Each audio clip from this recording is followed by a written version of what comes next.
And welcome back to the Constitution Line by Line. I'm Paul Fabrizio. And I'm Don Frazier. I do history, he does poli-sci, and we're going through the Constitution line by line because it's important.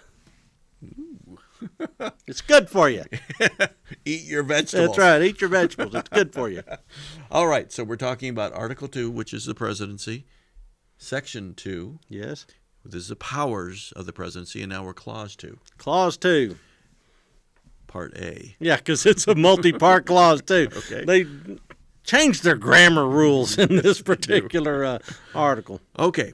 He shall have power by and with the advice and consent of the Senate to make treaties, provided 2/3 of the senators present concur.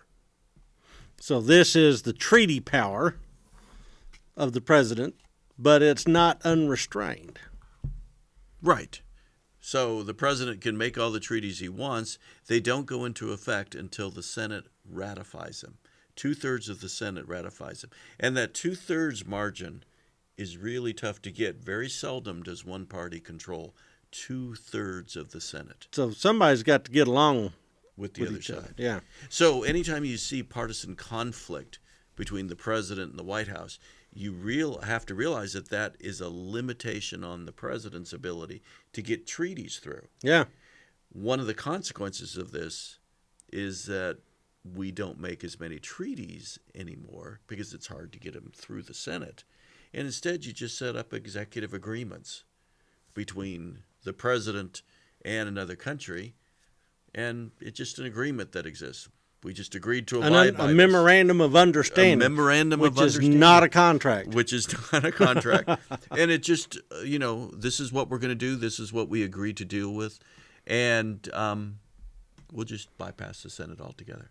Now, that by the way, I don't think the framers intended that to happen. No, heavens no. I think that they wanted state sovereignty to once again be front and center, that you had to have 2/3 of the states, since senators represented the states more closely than the people of the states.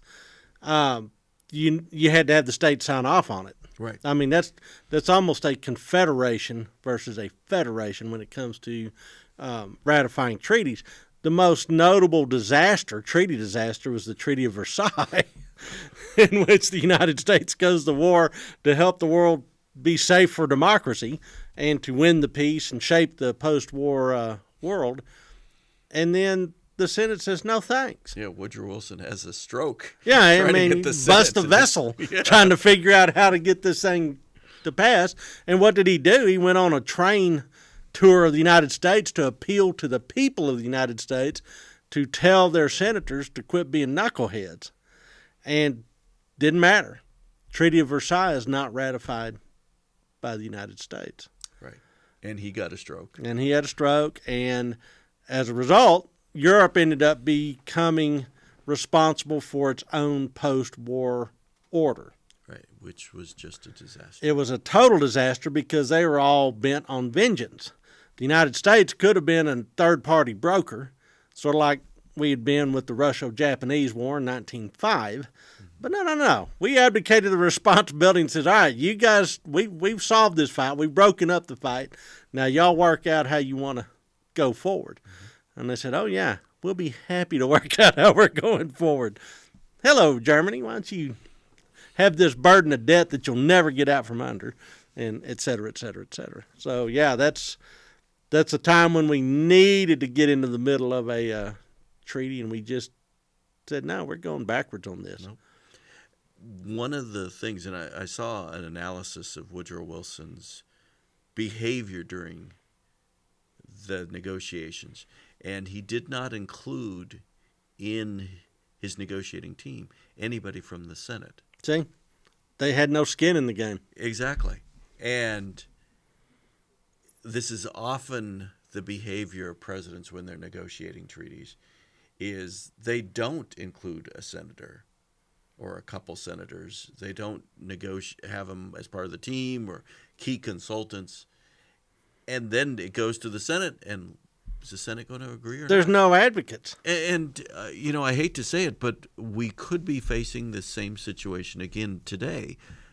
President Trump tore up the what's it called? The treaty with Canada, Mexico. Yeah, NAFTA. North American Free Trade North Agreement. American Free Trade Agreement. Yeah. And he has negotiated a new treaty, United States, Canada, Mexico agreement. Correct. Okay?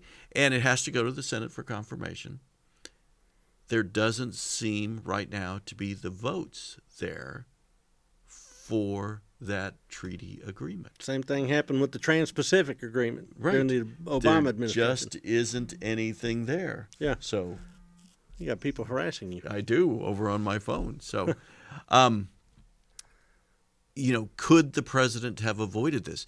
The treaty was negotiated by officials from the White House and the State Department with representatives of these two other countries. Well, guess what? There's still Congress that has a say in things, and Yeah. Congress says, we had issues that did not get covered. So therefore, you're not listening to us during the negotiation. We're not listening to you as you're begging for our vote. Right. And so one of the possibilities is they're going to propose amendments to it, which would reopen the whole treaty. You bet. So this is a tricky thing for It's the a president. tricky thing. You better make friends with the Senate. Yes. And it's probably better if the Senate is not elected at large. Okay, well, that's a whole other thing, and we'll get to that later. Hold off till the 17th 17th Amendment. We're going to have a I conversation. think I'm going to about be that. absent that day when we do that. Skipping class because you have an assignment. I know how that works. Anyway, treaty, agreements with other countries, Senate has to be involved. Suck up to the Senate. All right, so that's our line, and we're going to come in with the second half of this clause next time. The appointing power. All right, so that'll be our line next time.